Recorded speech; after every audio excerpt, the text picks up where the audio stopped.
Hey guys, it's Kyle, and this is going to be my first video with a real purpose. I'm going to talk about binding, how I binded through various stages of my transition, um, a solution for stretched out or too big binders, and that's probably just about it. So first, sorry, I binded with an Spanish, and as you can see, it's got all those ripples because it's been stretched out, and it just really was uncomfortable. It caused me a lot of pain. It caused some damage that I didn't realize at first, and it honestly didn't do a good enough job for the pain that I went through. So I have some permanent scars on my back from it, and I cracked a rib during my use of it, and it was a pretty unpleasant experience. But I felt like I had no other way to bind, and I understand that when guys are like, "Well, what else am I supposed to use? Like, I can't afford a binder, I can't get access to a binder, and I can't live with this." And so I don't encourage it, but I do understand that point because I was at that point, and I would say if you are really stuck, get the largest ace you can. It's like 6 inches. It's meant for chest, and don't restrict it. Don't restrict your breathing too much. Wear something under it, like a sports bra or a tank top. And whenever you can, give yourself a break. That's all I can really say on that front. But after talking to a friend of mine who's also trans, who has had top surgery, he had extra binders from back when he needed them and was more than willing to give them to me. So I received a double front, which is the long one, and a tri top, which is the short one from him, that were hand me downs. Uh, One issue I had with them was they were stretched out, so they didn't bind very well on their own.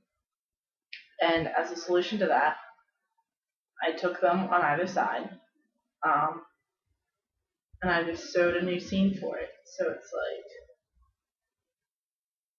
that. So this is just like a flap on the inside that folds over, and it's on both sides.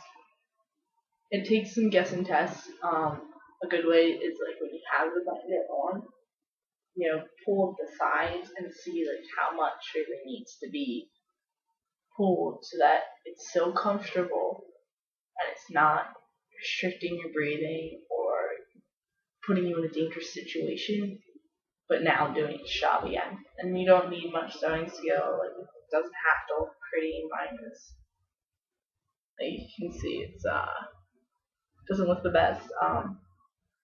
I just use regular thread, and I went over the seam like twice, which I recommend because like this is something that's tight on you and it's like pulling.